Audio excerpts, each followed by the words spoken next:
അഭ്യുദയ ഗുരുജനങ്ങളെ, സഹൃദയരായ കലാപ്രേമികളെ, നിങ്ങൾക്ക് ഞങ്ങളുടെ അഭിവാദനങ്ങൾ.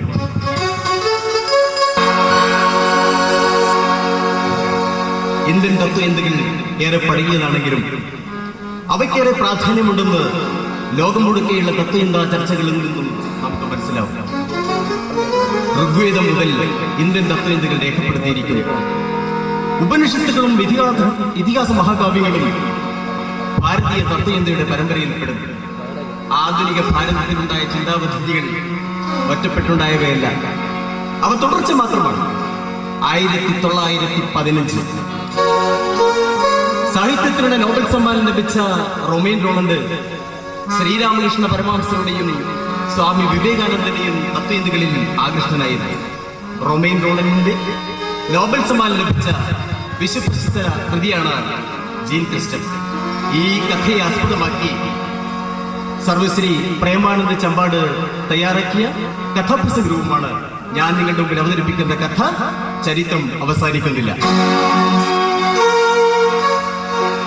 വിശ്വവിശുദ്ധ വിശ്വാസങ്ങൾ വസന്തഗന്ധം വീശുമ്പോൾ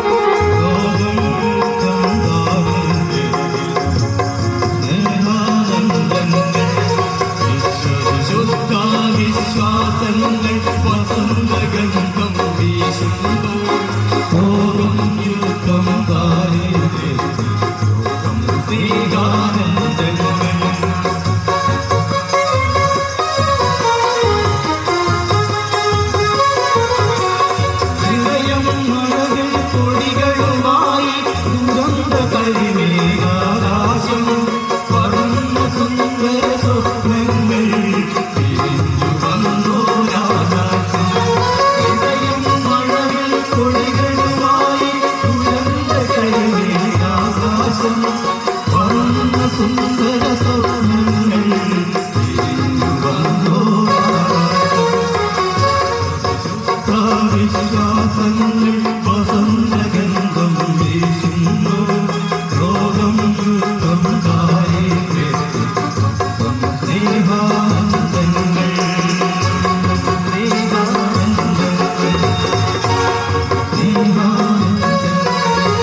ജനിച്ചത് ഒരു സാധാരണ കുടുംബത്തിലല്ല.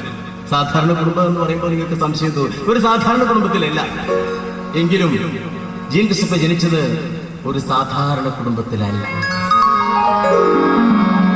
സംഗീതം ജീവവായുവായി താളലയരാഗധാരയായി നാദം സുഖസുരസ്പന്ദനമായി സംഗീതം അങ്ങനെയുള്ള ഒരു കുടുംബത്തിലാണ് നമ്മുടെ ജീൻ ക്രിസ്റ്റഫ് ജനിച്ചത്. ജർമ്മനി മുഴുവൻ ആ കുടുംബത്തിന്റെ സംഗീത അഭിരുചി അറിഞ്ഞിരുന്നു. ക്രിസ്റ്റഫിന്റെ മുത്തച്ഛൻ കൊട്ടാര ഗായക സംഘത്തിലെ അംഗമായിരുന്നു. അച്ഛനും മോശക്കാരൊന്നുമല്ല. അച്ഛന്റെ പേര് മെൽഷിയർ.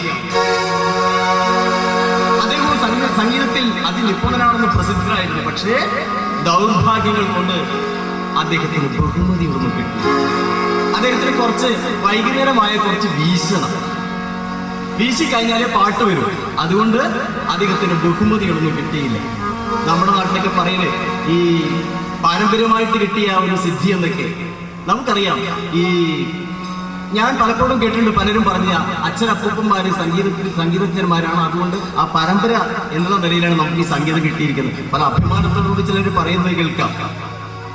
ഞാൻ കളരി പരമ്പരയിൽപ്പെട്ട ആളാണ്, അവസാനത്തെ കണ്ണിയാണ് ഞാൻ എന്നൊക്കെ പറയുന്നത് കേൾക്കാം. അതുപോലെ വെടിക്കെട്ടുകാരനാണെങ്കിലും സ്വർണ്ണപ്പണിക്കാരൻ ഏത് മേഖലയിലായാലും ആ പാരമ്പര്യം നിലനിർത്തുന്നവരാണ് നമ്മുടെ ആൾക്കാർ. ഞങ്ങളുടെ നാട്ടിൽ ഒരു കുടുംബമുണ്ട്, ഒരു 18 കമ്പനി എന്ന് പറഞ്ഞാൽ ഗുണ്ടാ സംഘം. ആ വീട്ടില് മുഴുവൻ ഗുണ്ടകളാണ്. ആ ഗുണ്ടകളുടെ തലവനുണ്ടായിരുന്നു ഒരു പ്രായമായ ഒരു മനുഷ്യൻ. 19 പേരുണ്ടായിരുന്നു കേട്ടോ.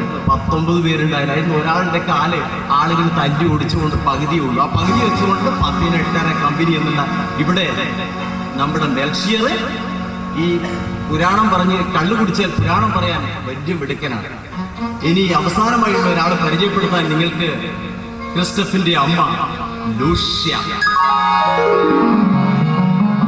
അജ്ഞാതമായോരഭിനിവേശം അനുരാഗമായി വളർന്നു വന്നു.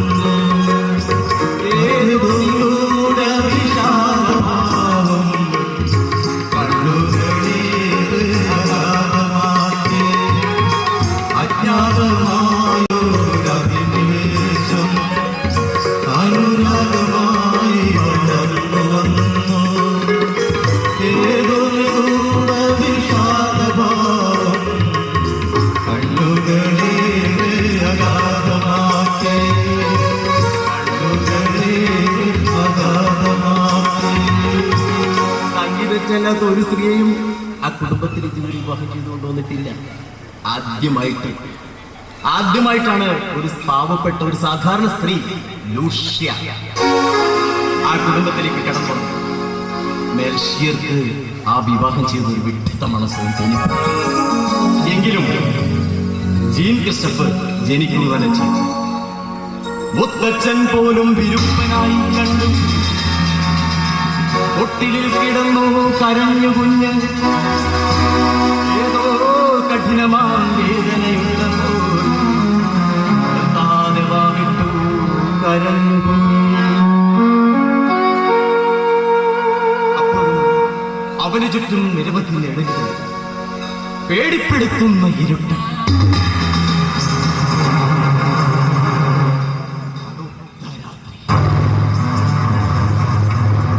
അടുപ്പിൽ എരിഞ്ഞുകൊണ്ടിരിക്കുന്ന വിറകൾ എരിഞ്ഞു വരുന്ന ശബ്ദം. ഓണിപ്പടികളിൽ ആരടിപ്പിക്കുന്നു. പരിചിതമല്ലാത്ത പല ശബ്ദങ്ങളും അട്ടഹസിക്കുന്നു.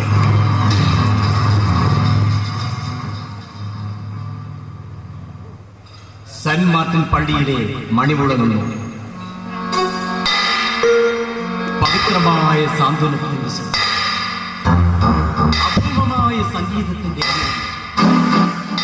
നിർമ്മലമായ അന്തരീക്ഷത്തിലൂടെ ഒഴുകിയെത്തിയ ആ സംഗീത മധുരിമ അവരിൽ പ്രശാന്തതയുടെ തരംഗങ്ങളാണ്. ആ മുഖം നോക്കൂ. സംഗീതത്തിന്റെ സാന്ത്വന സ്പർശം കൊണ്ട് തരളിതമായ ആ മുഖം നോക്കൂ. ആ ശാന്തമായി ഉറങ്ങുന്ന മുഖം നിങ്ങളൊന്ന് ശ്രദ്ധിക്കൂ. രാവുകൾ പകലുകൾ വേഗം വേഗം മാഞ്ഞുപോയി. രാവുകൾ പകലുകൾ വേഗം വേഗം മാഞ്ഞുപോയി. രാവുകൾ പകലുകൾ വേഗം വേഗം മാഞ്ഞുപോയി. ഹേമന്തത്തിൻ തണുത്ത രാത്രികൾ വന്ന മനോഹര വസന്തവും. ഹേമന്തത്തിൻ തണുത്ത രാത്രികൾ വന്ന മനോഹര വസന്തവും. രാവുകൾ പകലുകൾ വേഗം വേഗം മാഞ്ഞുപോയി. ഹേമന്തത്തിൻ തണുത്ത രാത്രികൾ വന്ന മനോഹര വസന്തവും. ഹേമന്തത്തിൻ തണുത്ത രാത്രികൾ വന്ന മനോഹര വസന്തവും. രാവുകൾ പകലുകൾ വേഗം വേഗം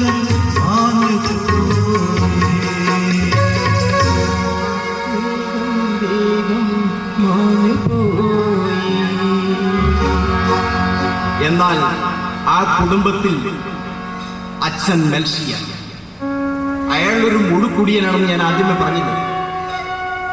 അദ്ദേഹം കള്ളു കുടിച്ച് വൈകിട്ട് വന്നാൽ പിന്നെ അവൻ ക്രിസ്റ്റഫിനെ പേടിപ്പിച്ചു. ആദരവോടെ മാത്രം അച്ഛനെ കണ്ട മകൻ പേടിച്ചു പോയി. പിന്നെ വെറുത്തു ശത്രുഗണത്തിൽ. പ്രതീക്ഷയെത്തു പിടഞ്ഞവൻ ബാലൻ നിരാശയും വീട്ടിൽ വരുന്ന അച്ഛൻ ആ കൊച്ചു കൃഷ്ണപ്പനെ പേടിപ്പിച്ചു.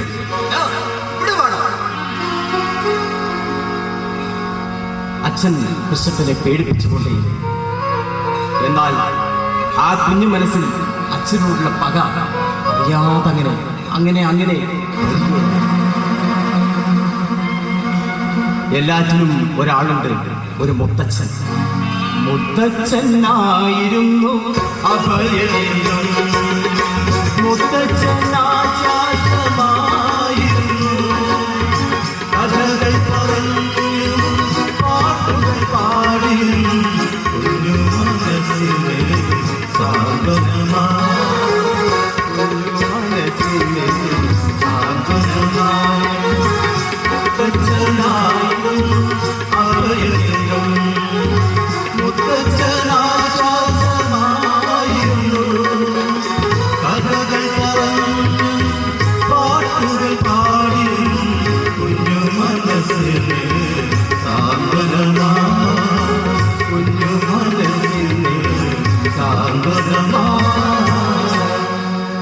മുത്തച്ഛൻ പറയുന്ന കഥകളും പാട്ടുകളും മാത്രമായിരുന്നു ക്രിസ്റ്റഫിന് ഏക ആശ്രയം.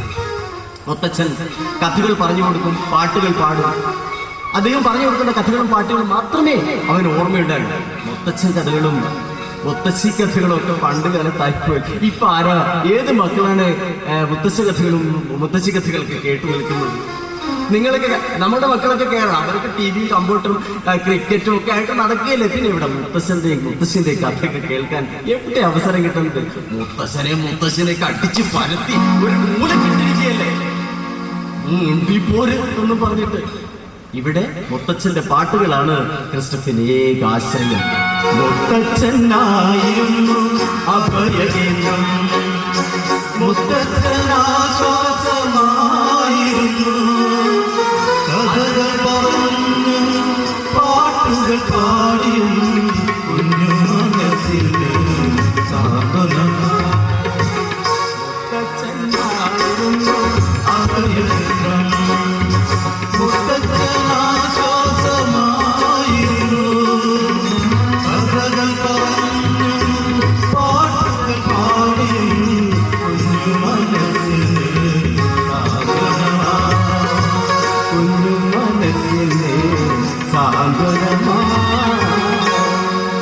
മുത്തച്ഛൻ അവന് പാട്ടുകൾ പാടുന്ന കേൾക്കാൻ കൊണ്ടുപോകും, സംഗീത കച്ചേരി കൂട്ടിക്കൊണ്ടുപോകും, കഥാപ്രസംഗത്തിന് കൊണ്ടുപോകും, ഗാനമേള കൊണ്ടുപോകും എന്ന് വേണ്ട സംഗീതാത്മകമായ പരിപാടികൾക്കെല്ലാം ആ മുത്തച്ഛൻ ക്രിസ്റ്റഫിനെയും കൂട്ടിക്കൊണ്ടുപോകും.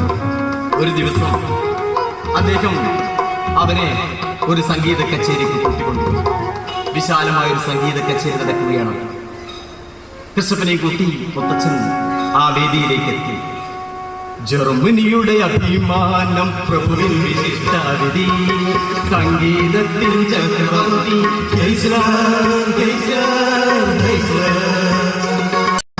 സംഗീതത്തിൽ അഭവലോകം തുറന്നു വച്ചു.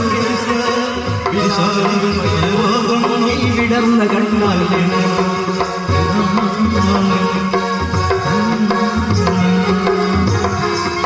സംഗീതത്തിൻ അഭവലോകം തുറന്നു വെച്ചു.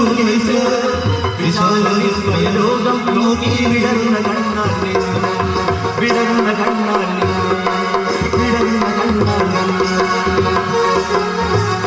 അന്ന് രാത്രി തന്നെ മുത്തച്ഛൻ അവന്റെ കൈ പിടിച്ചുകൊണ്ട് ആ സംഗീതത്തിന്റെ മുന്നിലേക്ക് എത്തി. സംഗീതത്തിന്റെ മുന്നിലേക്ക് എത്തിയപ്പോൾ അവൻ പേടിച്ചാണ് നിൽക്കുന്നത്. അവൻ പേടിച്ചറിഞ്ഞാണ് നിൽക്കുന്നത്. ഇവിടെ വരൂ. ആ സംഗീതത്തിൽ അവൻ അരികിലേക്ക് വിളിച്ചു.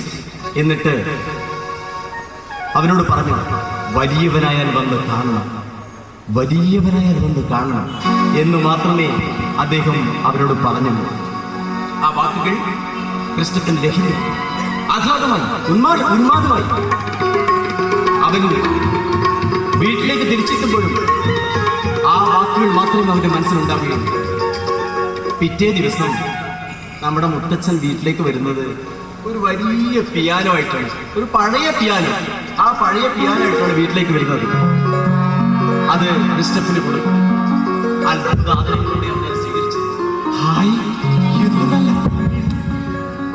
അവൻ ആ പിയാനോയുടെ കട്ടകളിൽ വിരലമർത്തുമ്പോൾ, അവനറിയാതെ ആ പിയാനോയുടെ കട്ടകളിൽ വിരലമർത്തുമ്പോൾ ഹൃദയത്തിൽ നിന്ന് ഉയർന്നു പോലെയാണ് നാദങ്ങൾ പുറത്തേക്ക് ഒഴുകി വന്നത്. ആഴിയോളമാഴമുള്ള നാദങ്ങൾ ആകാശം മുട്ടേ ഉയരമുള്ളവ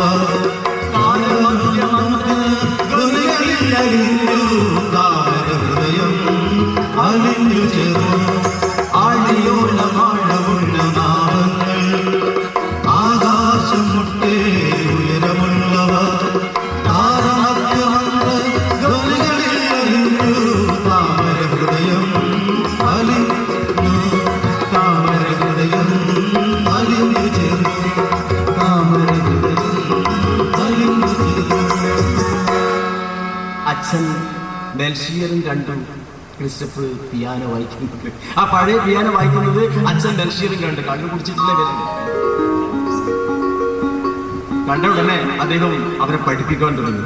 പഠനം കുടിയനായാലും ഏത് രക്ഷിതാക്കളെ അച്ഛനമ്മമാരെ മക്കളെ സംഗീതം പഠിപ്പിക്കുന്നതിലെ ഒരു ഉപേക്ഷ ആരും കാണിക്കാറില്ല. നമ്മുടെ മക്കളാണെങ്കിൽ നമ്മൾ എങ്ങനെയെങ്കിലും പഠിക്കട്ടെ എന്ന് പറഞ്ഞ് പഠിപ്പിച്ചുകൊണ്ടേയിരിക്കും.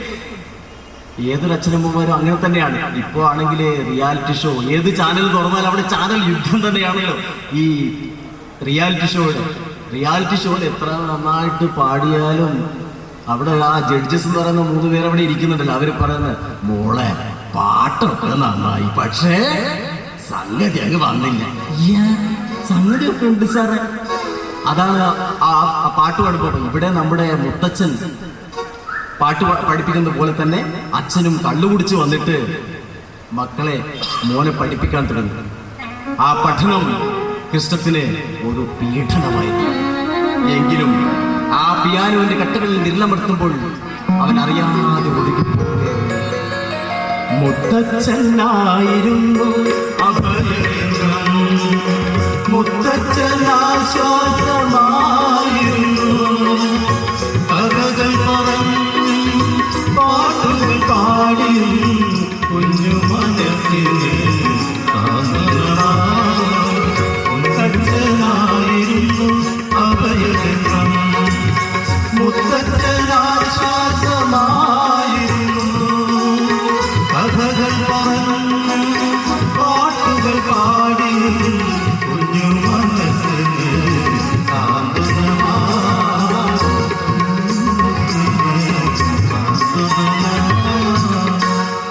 ഒരു ദിവസം മുത്തച്ഛൻ ഒരു തുറന്ന പുസ്തകവും പിടിച്ചുകൊണ്ട് അവന്റെ മുന്നിലേക്ക് എത്തി. ജീൻ ക്രിസ്റ്റഫ്, ഈ പാട്ടൊന്ന് പിയാനോയിൽ വായിച്ചാട്ടെ, ഈ പാട്ടൊന്ന് പിയാനോയിൽ വായിച്ചാട്ടെ. ഈ പാട്ട് മുത്തച്ഛൻ എവിടെയോ എനിക്കത് ഓർമ്മ വരുന്നില്ല. മുത്തച്ഛൻ ആ പുസ്തകം പൂട്ടി. എന്നിട്ട് ആ കവർ കാണിച്ചു കൊടുത്തു. മുത്തച്ഛൻ അവൻ പാടുമ്പോൾ എല്ലാം എഴുതി വെക്കാറുള്ള ആ പാട്ടുകൾ. മുത്തച്ഛ, എന്റെ മുത്തച്ഛ, അവൻ മുത്തച്ഛനെ കെട്ടിപ്പിടിച്ചു. മുത്തച്ഛ, മുത്തച്ഛ. അറിയാതെ 2 കണ്ണുനീർ ആ മുത്തച്ഛന്റെ കണ്ണുകളിൽ നിന്നും അടർന്നു. എല്ലാറ്റിനും കാരണക്കാരൻ മുത്തച്ഛനല്ലേ.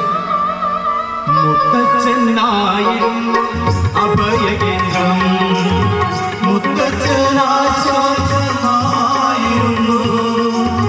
കഥകൾ പറഞ്ഞു പാട്ടുകൾ പാടിയും കുഞ്ഞു മനസ്സിന് സാന്ത്വനമാ, കുഞ്ഞു മനസ്സിന് സാന്ത്വനമാ. ക്രിസ്റ്റഫിന്റെ രചന അച്ഛൻ ബെൽഷിയറും കണ്ടു. അദ്ദേഹം പറഞ്ഞു, എന്ത് പാട്ട്, കണ്ണു പിടിച്ച് വന്നിട്ട് എന്ത് പാട്ട്, എന്തോന്ന് പാട്ട്. നിനക്കൊന്നും വേറെ പണിയില്ല, പാട്ടുപാടോന്ന് പാട്ട് കുടിച്ചു മത്തനായിരുന്നിട്ടും പിന്നെ ബെൽഷിയറും ക്രിസ്റ്റഫിന്റെ പാട്ടുകളിൽ ആകട്ടെ. എന്നിട്ട് പറഞ്ഞു, നമുക്കൊരു കച്ചേരി നടത്തണം. പ്രഭുവിന്റെ മുന്നിൽ തന്നെ കച്ചേരി നടത്തണം. ഗാനസമാഹാരം പ്രഭുവിന് സമർപ്പിക്കണം. ബെൽഷിയർ തന്നെ അതിനുവേണ്ട ഒരുക്കങ്ങളെല്ലാം ചെയ്തു കേട്ടോ. ആരും മെനക്കെട്ടില്ല, ആരും എതിർപ്പും പറഞ്ഞില്ല. ബെൽഷിയർ തന്നെ അതിനുവേണ്ട ഒരുക്കങ്ങളെല്ലാം ചെയ്തു. അങ്ങനെ ആ ദിവസം വന്നെത്തി. കൊട്ടാരവേദി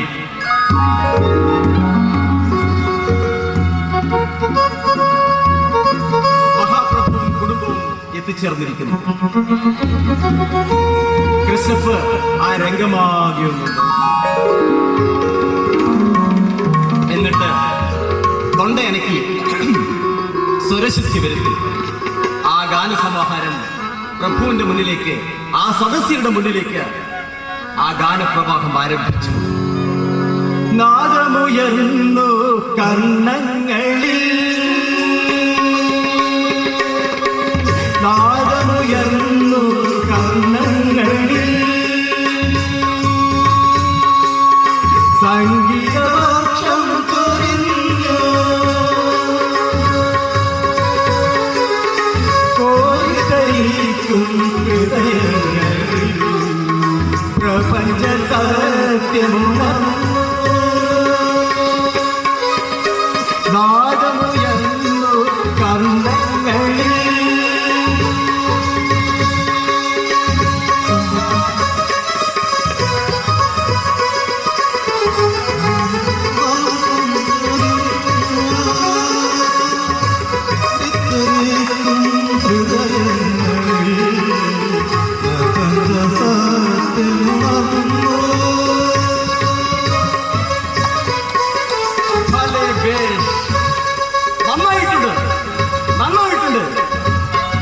മഹാപ്രഭു വാത്സല്യത്തോടെ പ്രഭുകുമാരി ക്രിസ്റ്റഫിനെ വാരിയെടുത്ത് മടിയിലിരുത്തി.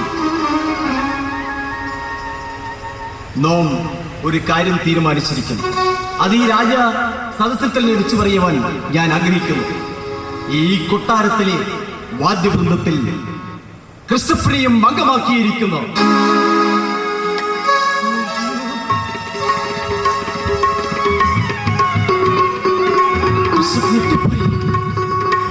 ക്രിസ്റ്റഫിനെ കെട്ടിപ്പിടിച്ച് ചുംബിച്ചു. മോനെ മോനെ മോനെ,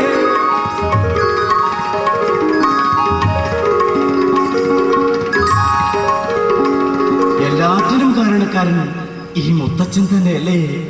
മുത്തച്ഛനായിരുന്നു അഭയകേന്ദ്രം, മുത്തച്ഛൻ ആശ്വാസമായിരുന്നു. കഥകൾ പറഞ്ഞു, പാട്ടുകൾ പാടി, കുഞ്ഞു മനസ്സിന്റെ സാന്ത്വനമായി. മുത്തച്ഛനായിരുന്നു അഭയകേന്ദ്രം, മുത്തച്ഛൻ ആശ്വാസമായിരുന്നു. കഥകൾ പറഞ്ഞു, പാട്ടുകൾ പാടി, കുഞ്ഞു മനസ്സിന്റെ സാന്ത്വനമായി.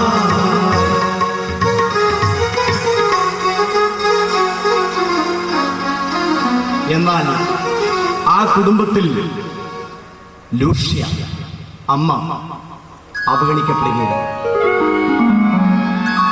എല്ലാ കാര്യത്തിലും അവർ അവഗണന നേരിടുകയാണ്. മറ്റൊരാൾ കൂടിയുണ്ട് ആ കുടുംബത്തിൽ. അങ്ങനെ ഒരാൾ ആരാണെന്ന് അറിയണ്ടേ? ലൂഷ്യയുടെ സഹോദരൻ ഗോഡ്ഫ്രൈഡ്. ആ മനുഷ്യൻ എല്ലാവർക്കും ഒരു നേരം പോക്കായിരുന്നു. ഒരിടത്ത് സ്ഥിരമായി താമസമൊന്നുമില്ല. ആവശ്യമുള്ള സാധനങ്ങൾ ഒരു ഭാണ്ഡത്തിലാക്കി കെട്ടി തലയിൽ വെച്ച ഒരു നാടോടി വിൽപ്പനക്കാരനെ പോലെ അങ്ങനെ നടന്ന് നടന്ന് നടന്ന് ഒരു ദിവസം നമ്മുടെ ഈ ഗോഡ്ഫ്രൈഡ്, അത് ക്രിസ്റ്റഫിന്റെ അമ്മാവൻ ഗോഡ്ഫ്രൈഡ്, ആ പുഴയുടെ തീരത്ത് കൂടി തന്നെ അങ്ങനെ നടന്നു പോയി.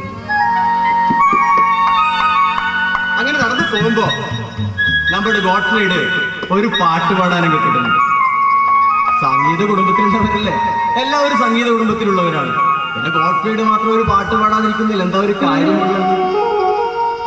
സരളമായി നിഷ്കളങ്കമായി മന്ത്രഗംഭീരമായി യുഗയാതനകൾ ചാലിച്ചു ചാർത്തി പ്രശാന്തമായ പ്രവാഹമായി.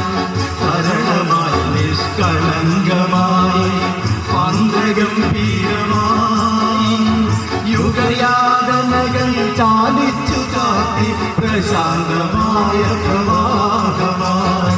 പ്രശാന്തമായ പ്രവാഹമായി, പ്രശാന്തമായ പ്രവാഹമായി. നമ്മുടെ ക്രിസ്റ്റഫുമുണ്ട് കൂടെ. പോകുന്നുണ്ട്. അവർ രണ്ടുപേരും കൈപിടിച്ച് ആ പുഴയുടെ തീരത്തുകൂടെ അങ്ങനെ മുന്നോട്ട് ഇങ്ങനെ പോയിക്കൊണ്ടിരിക്കുകയാണ്. അങ്ങനെ മുന്നോട്ട് പോകുമ്പോഴും ആ പാട്ട് അവസാനിക്കുന്ന പ്രശാന്തമായ പ്രഭാതമായി, പ്രശാന്തമായ പ്രഭാതമായി, പ്രശാന്തമായ പ്രഭാതമായി. അങ്ങനെ അവർ നടന്ന് നടന്ന് നടന്ന് എത്തിച്ചേർന്നത് ഒരു തൊഴിൽശാലയ്ക്ക് മുന്നിലാണ്, ഒരു തോട്ടത്തിനടുത്താണ്. ആ തോട്ടത്തിനടുത്ത് എത്തിയതും പെട്ടെന്ന് ആ തോട്ടത്തിൽ ഭയങ്കരമായ ബഹളം. അങ്ങോട്ടേക്ക് ഓടുന്നു കുറെ തൊഴിലാളികൾ. പ്രായമായ ഒരു മനുഷ്യനെ താഴെ പിടിച്ചുകൊണ്ട് വെടിയിലേക്ക് ഗേറ്റ് വെടിയിലേക്ക് ഓടി വരുന്നു. ആർക്കും ഒന്നും മനസ്സിലാവുന്നില്ല. എല്ലാവരും അങ്ങോട്ടേക്ക് ഓടുന്നുണ്ട്. കുറെ ആൾ അങ്ങ് ഇങ്ങോട്ടേക്ക് ഓടുന്നുണ്ട്. എല്ലാവരും ആ പ്രായമായ മനുഷ്യനെ താഴെ പിടിച്ചുകൊണ്ട് ഓടുകയാണ്. ക്രിസ്റ്റഫിനും ഗോഡ്ഫ്രീഡിനും ഒന്നും മനസ്സിലായില്ല. അവരും ആ ഓട്ടത്തിനിടയിൽ കൂടി. ക്രിസ്റ്റഫ് ആ മുഖത്തേക്കൊന്ന് നോക്കിയോളൂ. അയ്യോ,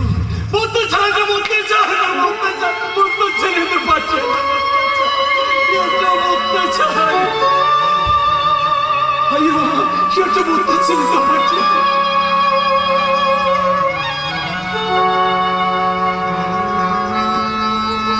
പ്രായമേറെ ആയെങ്കിലും മുത്തച്ഛൻ എപ്പോഴും പണിക്ക് പോകും. ആ തോട്ടത്തിൽ പണിയെടുത്തുകൊണ്ടിരിക്കെ പെട്ടെന്ന് മുത്തച്ഛൻ തലകറങ്ങി താഴ്ത്തു വീണു. തലയടിച്ചാണ് വീണത്. തലപൊട്ടി ചോര തെറിച്ചു. അപ്പോഴേക്കും ആ ശരീരം ദുർബലമായിക്കൊണ്ടേ. അവസാനമായ കണ്ണുകൾ തിളങ്ങി അനന്തമായി തടഞ്ഞു. അവസാനമായ കണ്ണുകൾ തിളങ്ങി അനന്തമായി തടഞ്ഞു. പന്തിരെ പൊച്ചാനിരുന്നു അവിടുമാകെ ഇരുൾ വിടുങ്ങി. അവസാനമായ കണ്ണുകൾ തിളങ്ങി അനന്തമായി തടഞ്ഞു.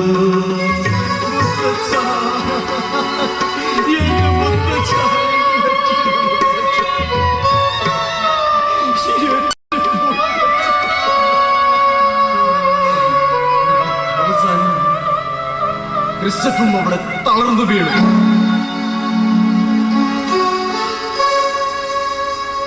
മുത്തച്ഛന്റെ മരണശേഷം ക്രിസ്റ്റഫിന്റെ കാര്യം വളരെ ദയനീയമായിരുന്നു. അച്ഛൻ മെഷീറാണെങ്കിൽ സകല നിയന്ത്രണങ്ങളും വിട്ട കുട്ടിയാണ്. കുട്ടിയെന്ന് പറഞ്ഞു കഴിഞ്ഞാൽ പോരാ, കുട്ടിയോടെ കുട്ടി. കള്ളുകുടിക്കാൻ പണമില്ലാതായി. ഷാപ്പിൽ ബഹളമായി, അടിപിടിയായി, എല്ലാം അടിപിടിയായി. കള്ളു കുടിക്കാൻ പണമില്ലെങ്കിൽ വേണ്ട, ഇത് വെറുതെ കിട്ടുന്ന സാധനമൊന്നുമല്ല. ഷാപ്പിൽ നിന്ന് പറഞ്ഞു. നമുക്കും അറിയാം, നമ്മുടെ നാട്ടിലുള്ള കുടിയന്മാരെ കണ്ടു കഴിഞ്ഞാല് വൈകുന്നേരം അയച്ചിട്ട് വീശാൻ പോകുന്ന ആൾക്കാർക്ക് ഇത് കിട്ടിയില്ലെങ്കിൽ കുറച്ച് ചെറിയൊരു വിറയും വരും. പിന്നെ വേറെ വഴിയൊന്നുമില്ല, ഷാപ്പിലേക്ക് പോകും, ബാറിലേക്ക് ഓടും. ഇപ്പൊ ഷാപ്പിലൊന്നും ആരും പോകുന്നില്ല, ബാറിലേക്ക് ഓടും. ബാറിലേക്ക് പോയി കഴിഞ്ഞാല് ഇവന്റെ കയ്യിൽ 5 പൈസ ഉണ്ടാവില്ലെങ്കിലും അവൻ ഈ വിറ മാറ്റാൻ വേണ്ടി ഒന്ന് ചെന്ന് നോക്കും.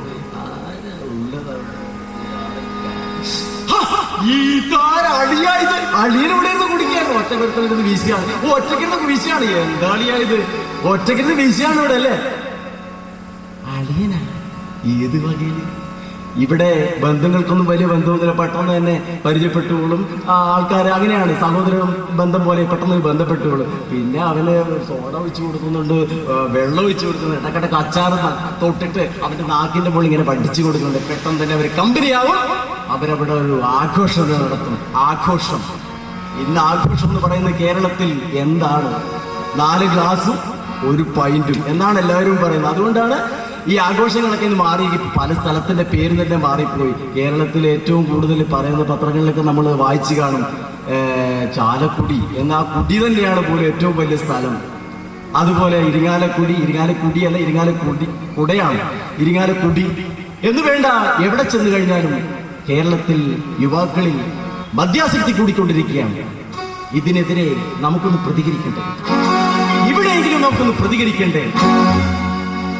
എങ്കിൽ ഉണരൂ സോദരരേ, ഉണരൂ സോദരരേ, മദ്യപിശാചിനെ കുഴിച്ചു മൂടാം. ഉണരൂ സോദരരേ, ഉണരൂ സോദരരേ. മദ്യം വിഷമാണ്, ഉണ്ടാക്കരുത്, കുടിക്കരുത്, അല്പം പോലും മദ്യം മോങ്ങ ഇടയാവല്ലേ സോദരരേ. ഒരുങ്ങി നിൽക്കുക നാമെല്ലാം, പ്രതിജ്ഞ ചെയ്യുക നാമെല്ലാം. ഒരുങ്ങി നിൽക്കുക നാമെല്ലാം, പ്രതിജ്ഞ ചെയ്യുക നാമെല്ലാം. മദ്യം വേണ്ട കുടിക്കില്ല, തൊടുവാൻ പോലും പാടില്ല. മദ്യം വേണ്ട കുടിക്കില്ല, തൊടുവാൻ പോലും പാടില്ല. ഉണരൂ സോദരരേ, ഉണരൂ സോദരരേ, മദ്യപിശാചിനെ കുഴിച്ചു മൂടാം. ഉണരൂ സോദരരേ, ഉണരൂ സോദരരേ, ഉണരൂ സോദരരേ.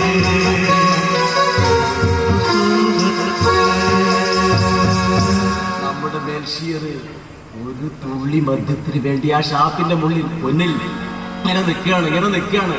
ഏയ് ഇന്നൊരു ദിവസം ഒന്ന് കണ്ടാപ്പ, നാളെ ഞാൻ കൊണ്ടുത്തരാം പൈസ.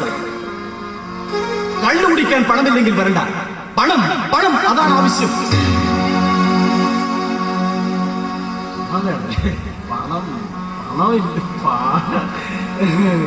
പണമില്ല. വീട്ടിലേക്ക് പോയിട്ട് വരാം. ബഷീർ വീട്ടിലേക്ക് ഓടി. എല്ലാ സ്ഥലത്തും പണം എനിക്ക് കൈവരയ്ക്കുന്നു, പണം വേണം. പണമില്ല. പിന്നെ ആ വീട് സൂക്ഷ്മമായി പരിശോധിച്ചു. സമ്മാനങ്ങൾ ധാരാളമുണ്ട്. വീട്ടിന്റെ അലമാരയുടെ ചില്ലിൽ ഇഷ്ടംമാതിരി സമ്മാനങ്ങൾ തൂക്കിയിട്ടുണ്ട്. ഇപ്പോൾ ഒരു സമ്മാനം കൊണ്ടുപോയി വിൽക്കാം. അത് തന്നെ, അങ്ങനെ ഒരു സമ്മാനം കൊണ്ടുപോയി വിറ്റു. പിന്നെ ചിത്രങ്ങൾ, പാത്രങ്ങൾ, വില കിട്ടുമെന്ന് തോന്നിയ എല്ലാം കൊണ്ടുപോയി വിറ്റു.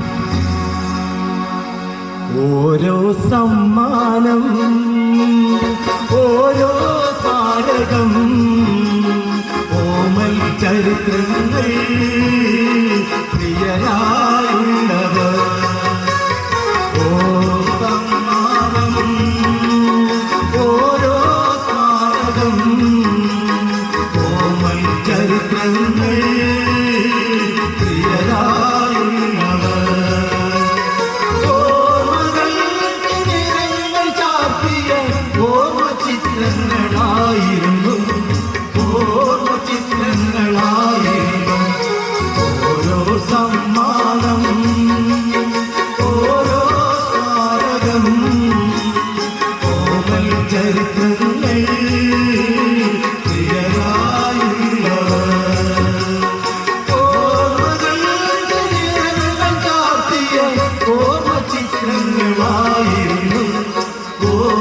ചിത്രങ്ങളായിരുന്നു.